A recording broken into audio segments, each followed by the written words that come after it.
se presentaba trombocitopenia. También había una disfunción hepática observándose alteraciones en los niveles de la deshidrogenasa láctica, de la alanina aminotransferasa, de la aspartato aminotransferasa, que están elevadas. También presentan dolor en cuadrante superior derecho y en algunas ocasiones dolor más náuseas y vómitos.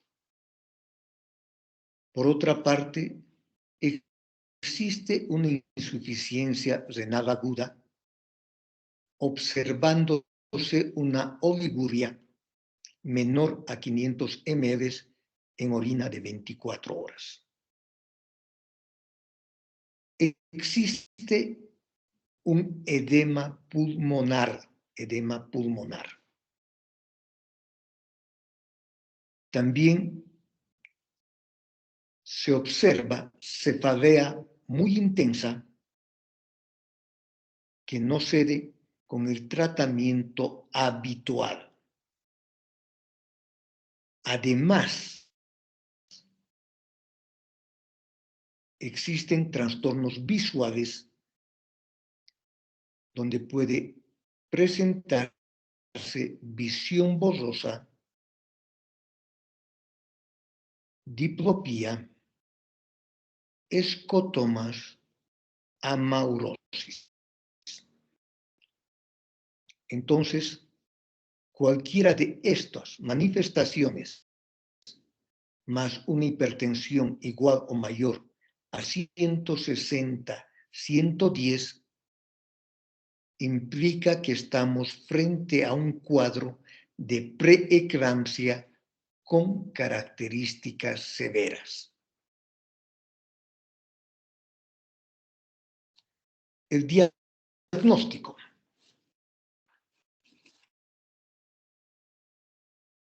Inicialmente, estas pacientes tienen un aumento exagerado de peso debido al edema. Días o semanas después de observar este aumento exagerado de peso por edema, se presenta la hipertensión arterial. Y días o semanas después se presenta la proteinuria. Cuando existe una proteinuria mayor a 300 miligramos, el cuadro ya es irreversible. Y a menudo, y a medida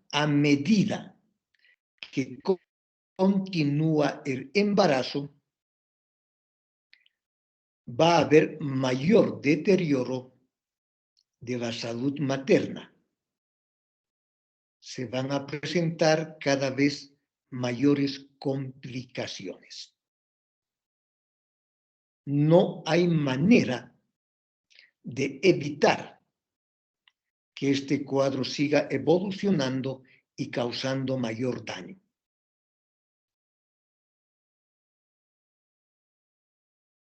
Todo tratamiento que se efectúe es principalmente paliativo, pero no curativo. Recuerden que está provocado o desencadenado por la placenta. El único tratamiento efectivo es el nacimiento, porque sin placenta no hay preeclampsia. Entre los síntomas clínicos habíamos dicho, lo fundamental es la hipertensión, que aparece por primera vez en la segunda mitad del embarazo. Actualmente se considera que una persona es hipertensa cuando la sistólica es igual o mayor de 140 y o la diastólica es igual o mayor de 90 milímetros de mercurio. Luego dijimos que se instala la proteinuria. Y cada vez va incrementando más y más la proteinuria, y esto es un reflejo del aumento de la permeabilidad vascular y es una manifestación de daño renal.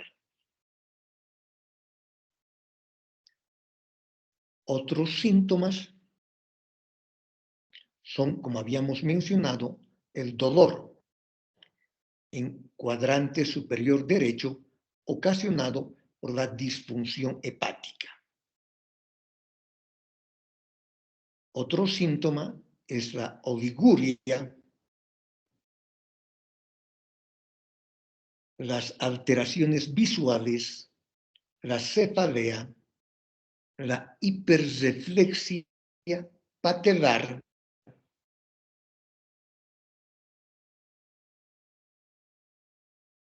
pruebas de laboratorio. En el hemograma completo, lo que más llama la atención es la hemoconcentración.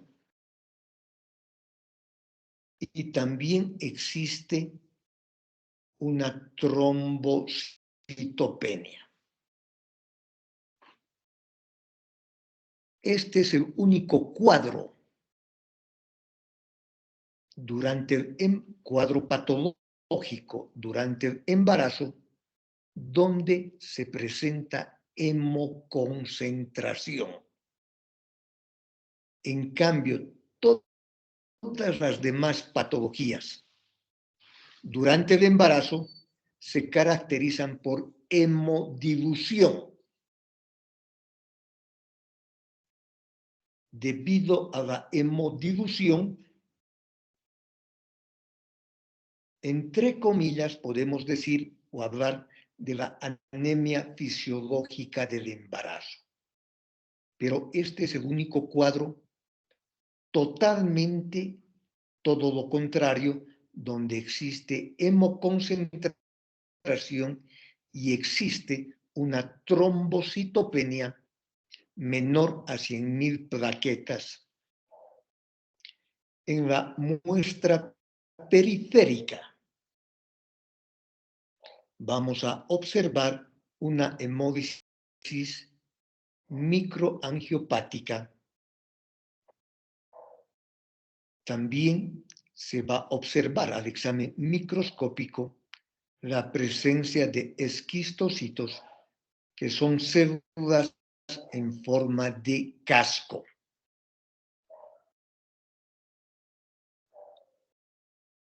La hemólisis va a hacer que se eleve la bilirrubina. En cuanto al perfil metabólico,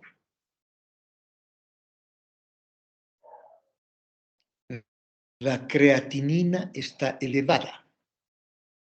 Y fíjense, durante el embarazo, una mujer que tiene un valor de creatinina de 1.2 miligramos por decilitro ya es una insuficiencia renal.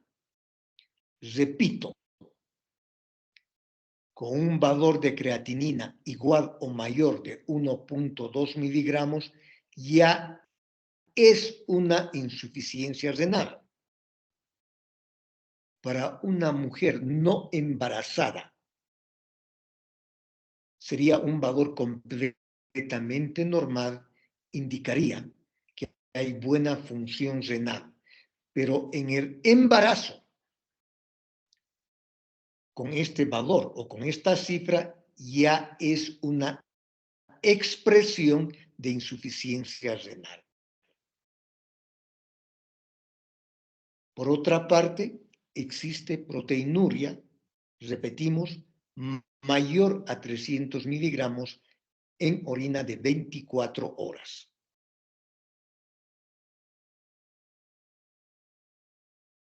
En cuanto a la función hepática,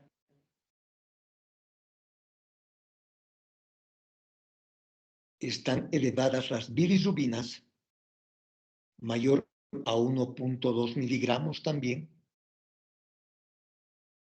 la deshidrogenasa láctica elevada mayor a 600,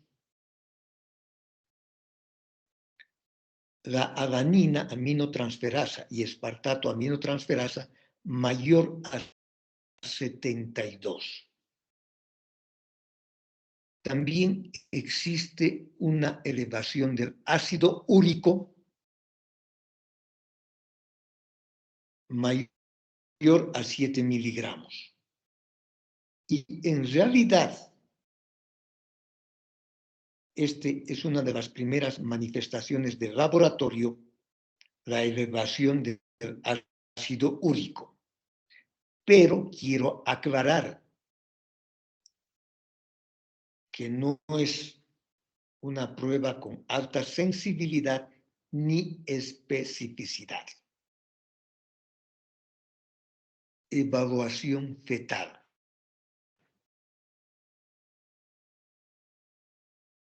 Recuerden que este es un embarazo de alto riesgo, que implica un riesgo tanto materno como fetal. Por tanto, es necesario realizar ecografías seriadas para descartar una restricción en el crecimiento intrauterino y la presencia de oligoamnios.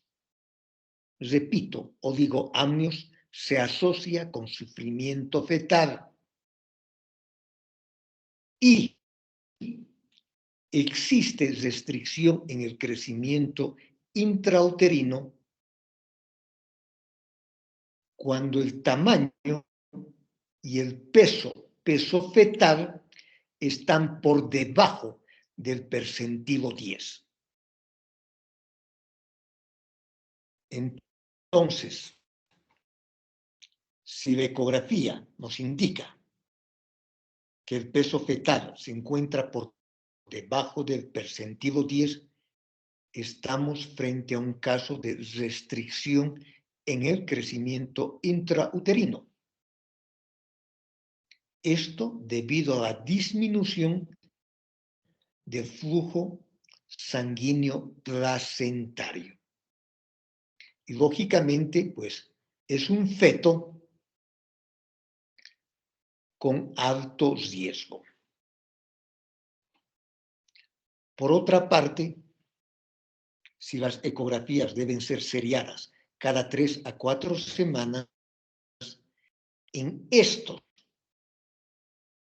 embarazos de alto riesgo debemos efectuar el perfil biofísico fetal para determinar si existe o no bienestar del feto. El perfil biofísico fue introducido por Manning en 1880 y para esto toma en cuenta 5 parámetros. 1, la cardiotocografía sin estrés. 2, una ecografía obstétrica que determina la actitud fetal, los movimientos respiratorios, los movimientos corporales del feto y la cantidad de líquido amniótico. Entonces, a estos parámetros se le asigna un puntaje de 1 a 3.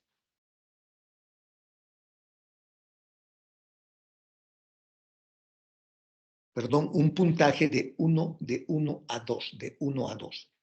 Estoy confundiendo con el índice de Biot. Entonces, se les da un puntaje y esto nos va a permitir determinar en qué estado se encuentra el feto. Actualmente, el perfil biofísico de Manning fue modificado en 1990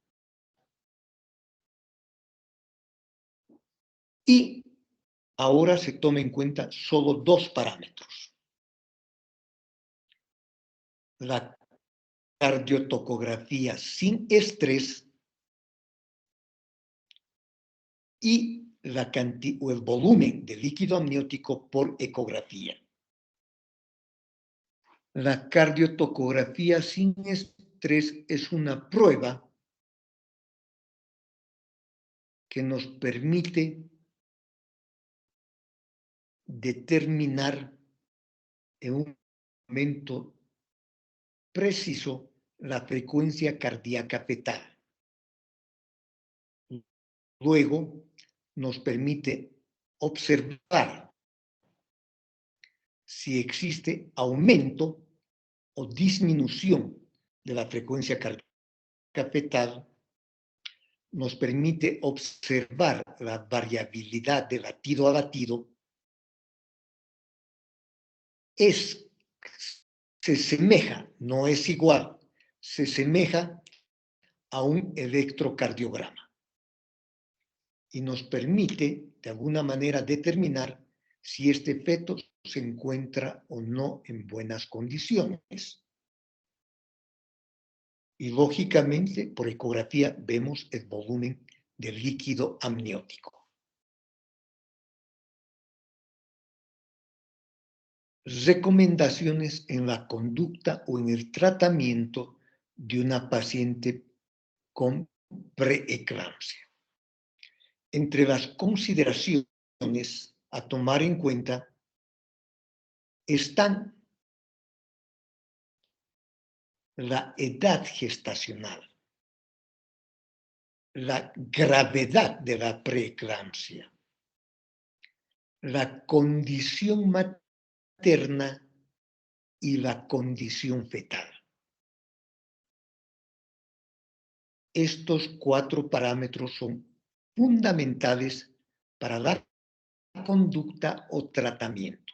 Repito, edad gestacional,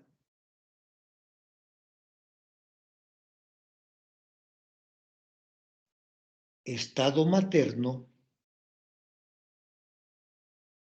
o condición materna, condición fetal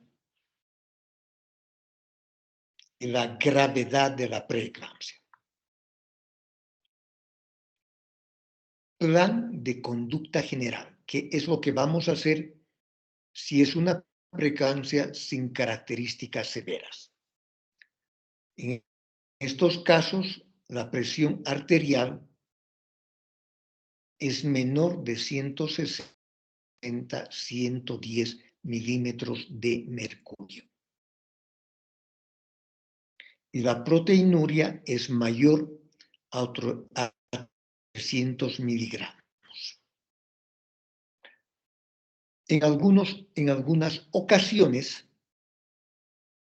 se puede tomar una conducta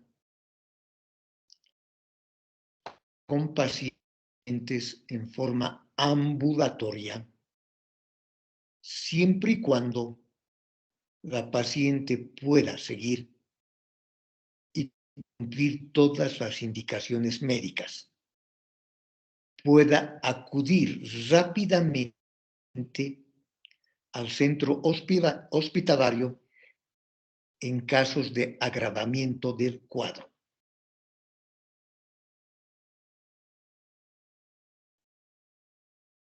Entonces, en estos casos, solicitamos proteinuria,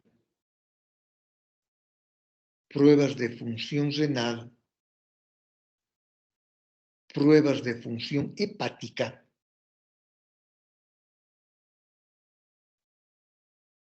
recuento de plaquetas y si todo está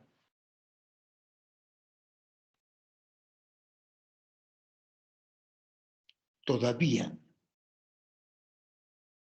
dentro de límites que no llegan a alarmar, se puede hacer un tratamiento ambulatorio.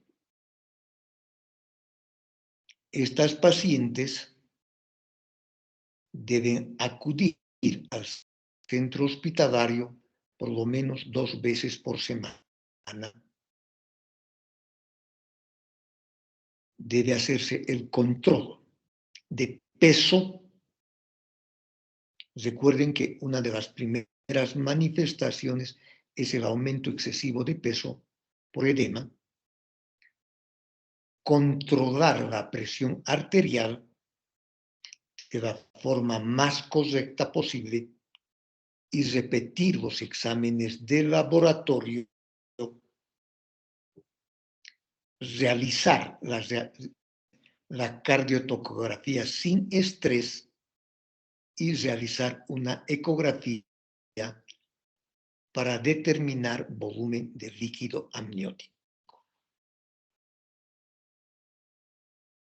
¿Qué significa una cardiotocografía sin estrés? Implica que no debe haber contracciones uterinas. Porque si hubiera contracciones uterinas o la paciente está en trabajo de parto, pues implica un verdadero estrés para el feto. Entonces, en la cardiotocografía sin estrés no hay contracciones uterinas.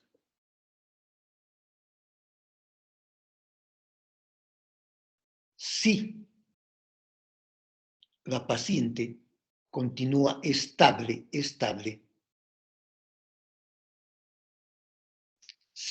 sin rebasar o alcanzar la presión arterial 160, 110 o mayor, y además no hay las otras manifestaciones como cefalea, visión borrosa, oliguria, dolor en cuadrante superior derecho, podemos hacer que el embarazo llegue a término. Recuerden que embarazo de término es desde las 37 hasta las 42 semanas. E interrumpir el embarazo entre las 37 a 39 semanas de gestación, donde ya existe madurez pulmonar y el riesgo de una taquipnea transitoria y aún de un distrés respiratorio, antiguamente denominado membrana hialina, prácticamente ya no existe. Por otra parte, todos estos cuadros patológicos, que implican un estrés para el feto, aceleran la madurez pulmonar. Es por eso que con un embarazo de 37 a 39 semanas, pues los problemas respiratorios para el neonato son mínimos. En cambio, una paciente con preeclampsia y con características severas requiere una hospitalización inmediata, fundamentalmente para controlar controlar la presión arterial, recuerden que en estos casos es igual o mayor de 160, 110 milímetros de mercurio, para evitar una hemorragia intracraneal, evitar un accidente cerebrovascular, evitar una insuficiencia renal, evitar una insuficiencia hepática. Entonces, es necesario controlar la presión arterial. Los textos modernos indican que solo hay que utilizar antihipertensivos en la preeclampsia cuando es igual o mayor a 110 milímetros de mercurio. Y el utilizar estos antihipertensivos solo son en beneficio de la madre y no implica ningún beneficio para el feto. Es más, estos antihipertensivos van a disminuir el flujo sanguíneo placentario y por tanto, van a incrementar el riesgo de restricción en el crecimiento intrauterino y mayor riesgo de sufrimiento fetal. Entre los fármacos utilizados como antihipertensivos están el labetalol, que ustedes saben es un beta bloqueador. Se utiliza a una dosis inicial de 5 a 10 miligramos intravenoso. Después de unos 10 minutos se vuelve a controlar la presión arterial. Si continúa elevada, se administra otro bolo de 10 miligramos de labetalol. Y se puede dar una dosis máxima de 30 miligramos. La acción del labetalol es bastante rápido. En 3 a 5 minutos, si hay un efecto positivo, va a disminuir la presión arterial. Otro fármaco utilizado en la preeclampsia es la hidralazina. Y se utiliza a una dosis inicial de 20 miligramos endovenoso.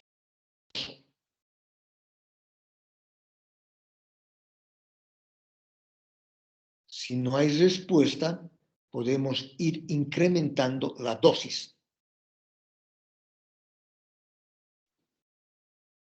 hasta lograr disminuir la presión arterial y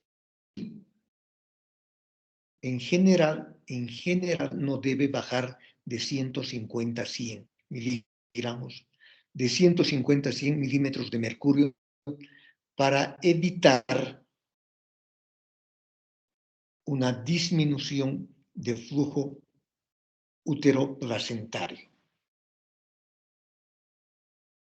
Otro fármaco, ustedes saben, la hidralazina es un potente vasodilatador,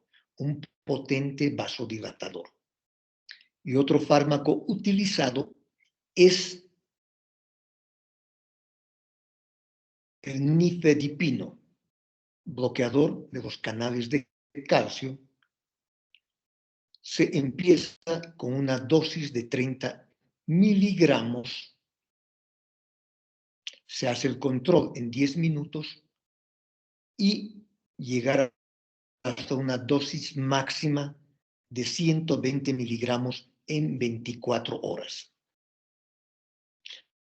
El nifedipino se administra por vía oral y su efecto es aproximadamente en 30 minutos.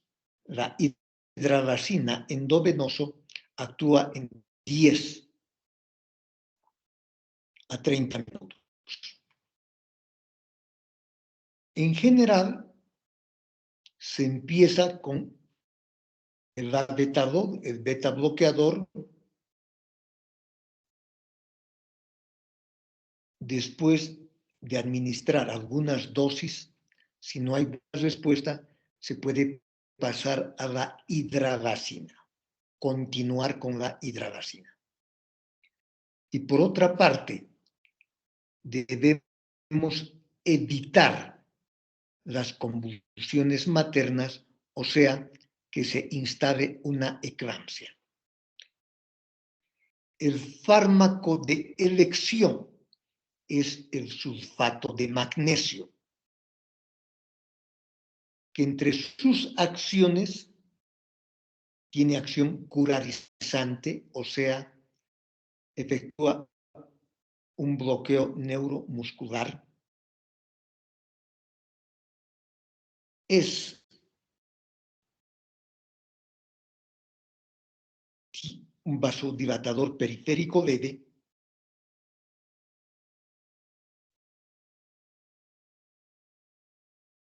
Disminuye la liberación de catecolaminas como la adrenalina, noradrenalina, la dopamina.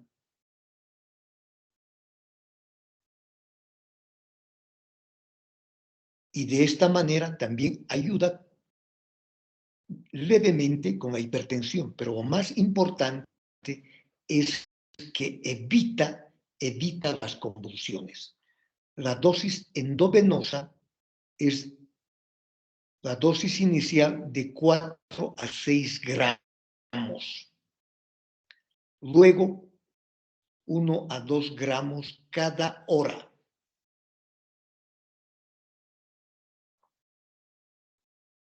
Y hay que tener mucho cuidado en la dosis, con dosis mayores.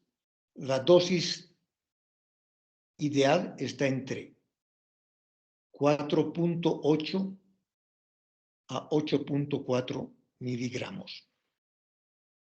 Una dosis igual o mayor a 10 produce falta de reflejo patelar, acortamiento de la respiración. Con una dosis igual o mayor a 15 ya se produce paro respiratorio, y con una dosis mayor a 25 ya se produce paro cardíaco. El antídoto del sulfato de magnesio es el gluconato de calcio, que se administra 1 gramo intravenoso en forma lenta. Muy bien, si no hay alguna pregunta o alguna aclaración, vamos a suspender la clase y el día jueves continuamos, ya falta muy poco, y vamos a empezar con cardiopatía y embarazo, o sea, embarazadas que presentan complicaciones cardíacas. Por favor, les pido que vean el tema de cardiopatía y embarazo para que así ustedes puedan obtener mejor provecho, comprender mejor y puedan hacer las preguntas oportunas. Si no hay preguntas, por favor, gracias por su presencia y que tengan buena noche.